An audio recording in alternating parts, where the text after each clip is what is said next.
Sebelum kita lanjut videonya, kami ingin menawarkan kepada teman-teman buku panduan ibadah sholat karya guru kita Buya Yahya, dan di sini juga ada buku fikih praktis toharo atau bersuci. Untuk mengorder buku-buku ini, silahkan klik produk yang ada di pojok kiri bawah dalam video ini, atau silahkan klik link Shopee-nya yang ada di deskripsi video ini.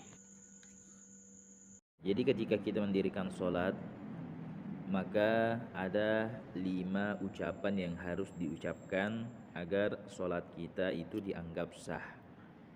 Ya, di dalam ilmu fikih, kelima bacaan tersebut dikenal dengan istilah rukun qauli.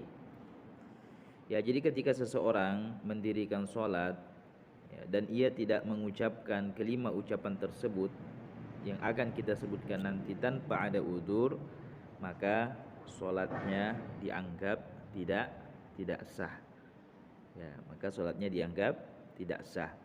Ya, maka kita penting untuk mengetahui apa sajakah kelima bacaan tersebut yang wajib untuk kita ucapkan saat kita mendirikan sholat.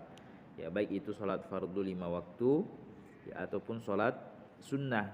Ya, maka yang wajib diucapkan hanya yang 5 itu.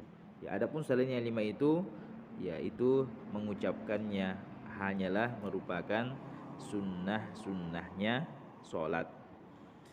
Baik, yang pertama kita masuk. Yang pertama adalah mengucapkan takbiratul ihram ya, atau takbir pembuka saat kita sholat. Itu namanya takbiratul ihram. Itu wajib untuk diucapkan ya, dengan ukuran minimal kita memperdengarkannya kepada telinga kita sendiri.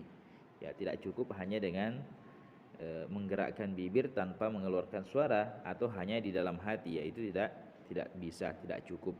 Akan tetapi pengucapan takbiratul ihram ini harus dilafazkan.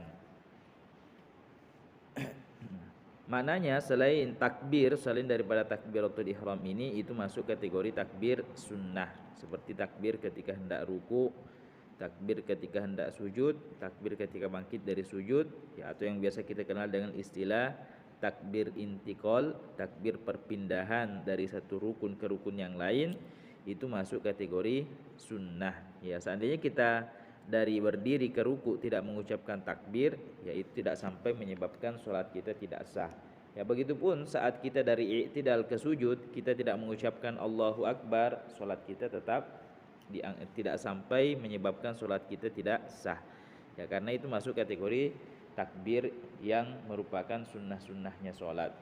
Berbeda dengan takbiratul ihram ini ya. Takbiratul ihram itu merupakan rukun sholat yang harus diucapkan ya. Ya, ini yang pertama ya. Ketika pengucapan takbiratul ihram ya, sedikit ada catatan ya, disitulah kita melintaskan niat di dalam hati ya. Jadi saat kita mengucapkan Allahu Akbar, situlah kita melintaskan niat saya menyengaja sholat fardu zuhur ya. Allahu Akbar, bersama dengan pengucapan takbir itu kita lintaskan niat saya menyengaja sholat fardu maghrib, sholat fardu isya, dan seterusnya ya. Jadi bersamaan dengan pengucapan takbir, disitulah kita menghadirkan niat di dalam hati, yang mana niat di dalam hati saat takbiratul ihram itu juga merupakan salah satu rukun sholat ya. Itu yang pertama. Dan saat takbiratul ihram ini juga kita disunnahkan ya, disunnahkan mengangkat kedua tangan ya. Selanjutnya kita pindah kepada yang harus diucapkan. Yang kedua yang harus diucapkan di dalam sholat itu adalah suratul Fatihah ya. Suratul Fatihah ini mulai daripada Bismillahirrahmanirrahim sampai waladhdallin, itu wajib untuk kita ucapkan di dalam sholat ya. Sama dengan ukuran minimal kita memperdengarkannya kepada telinga kita sendiri ya. Baik ketika kita menjadi imam ya, perhatikan, baik ketika kita menjadi imam, menjadi makmum, ataupun sholat sendirian, kita wajib membaca surah Al-Fatihah di dalam setiap rakaat sholat kita ya. Kecuali nanti ada pengecualian bagi makmum masbuk ya. Makmum masbuk itu makmum yang tidak mendapatkan waktu yang cukup untuk menyelesaikan surah Al-Fatihahnya sebelum imamnya ruku, ya maka bagi makmum masbuk dia membaca surah Al-Fatihah sedapatnya saja. Ya contoh misalnya si makmum masbuk ini setelah takbiratul ihram dia baru membaca 3 ayat dari surah Al-Fatihah. Ya, dia baru membaca 3 ayat dari surah Al-Fatihah, tiba-tiba imamnya ruku. Ya maka bagi makmum masbuk ini yang dia lakukan adalah ikut ruku bersama imam, ya tanpa harus menyelesaikan surah Al-Fatihahnya. Ya contoh misalnya dia baru baca setelah takbiratul ihram Allahu akbar, bismillahirrahmanirrahim, alhamdulillahirabbil alamin, arrahmanirrahim. Baru sampai arrahmanirrahim imamnya sudah ruku. Maka yang dilakukan oleh makmum masbuk ini adalah langsung ikut ruku bersama imam tanpa menyelesaikan surah Al-Fatihahnya. Ya atau tanpa membaca surah Al-Fatihah sama sekali. Ya, apa contohnya? Mungkin dia baru takbiratul ihram. Baru takbiratul ihram. Ya, setelah takbiratul ihram belum sempat baca Fatihah, imamnya sudah ruku, maka makmum masbuk ini langsung ruku tanpa membaca surah Al-Fatihah. Dan makmum masbuk seperti inilah yang dimaksud surah Al-Fatihahnya itu ditanggung oleh imam. Ya, itu ya. Ya, jadi kita wajib membacanya mulai daripada bismillahirrahmanirrahim sampai waladhdallin. Ya. Selanjutnya kita pindah. Yang ketiga yang wajib diucapkan saat kita sholat adalah mengucapkan tahiyat akhir. Ya, kan dalam sholat itu ada sholat yang terdiri dari 2 tahiyat. Ada tahiyat awal, ada tahiyat akhir. Seperti dalam sholat maghrib, sholat isya, sholat zuhur, sholat asar, itu semua adalah sholat yang terdiri dari 2 tahiyat. Ya, maka mengucapkan tahiyat awal itu adalah merupakan sunnah sholat. Sedangkan mengucapkan tahiyat akhir itu masuk kategori rukun sholat yang harus diucapkan saat kita sholat. Ya, apabila seseorang mendirikan sholat kok dia tidak mengucapkan tahiyat akhir tanpa ada uzur, maka sholatnya dianggap tidak sah. Ya, yang wajib dibaca itu mulai dari sini, at-tahiyyatul mubarakatus shalawatut thayyibatu lillah. Assalamu alayka ayyuhan nabiyyu wa rahmatullahi wa barakatuh. Assalamu alayna wa ala ibadillahis salihin. Asyhadu an la ilaha illallah wa asyhadu anna Muhammadar Rasulullah. Ya, jadi sampai di situ yang wajib diucapkan ya, dalam tahiyat akhir. Ya, berbeda dengan tahiyat awal. Tahiyat awal tanpa diucapkan tidak menyebabkan sholat kita tidak sah. Tapi kalau tahiyat akhir ini tidak diucapkan, sholat kita enggak sah. Ya, setelah membaca tahiyat akhir, yang keempat yang wajib diucapkan adalah bersolawat kepada Nabi.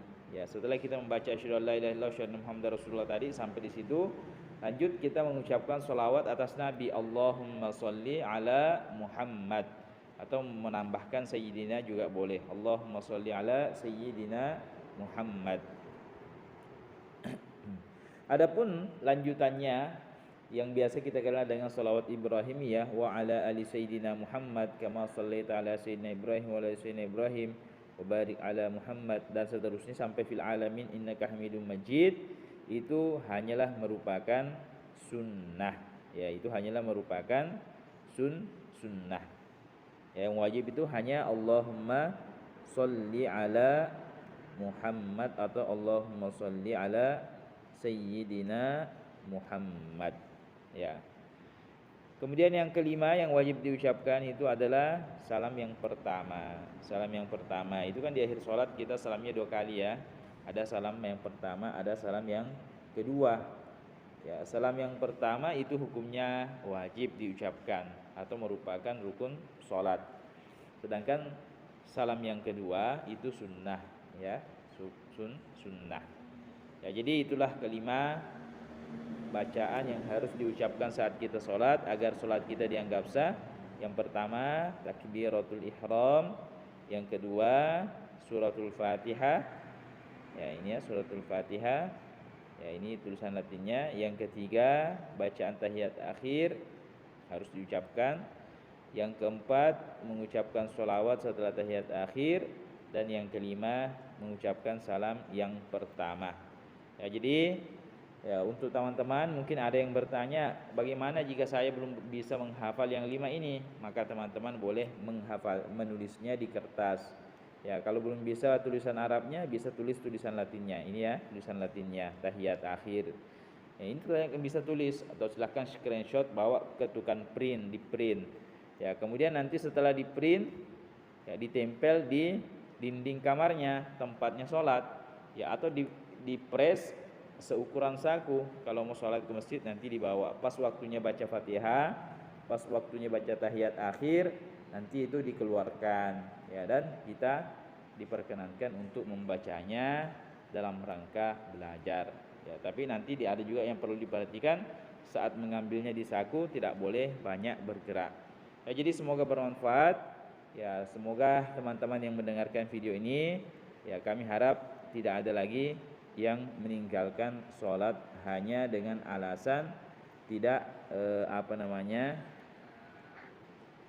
tidak bisa membaca bacaan-bacaan yang ada di dalam sholat atau tidak menghafalnya.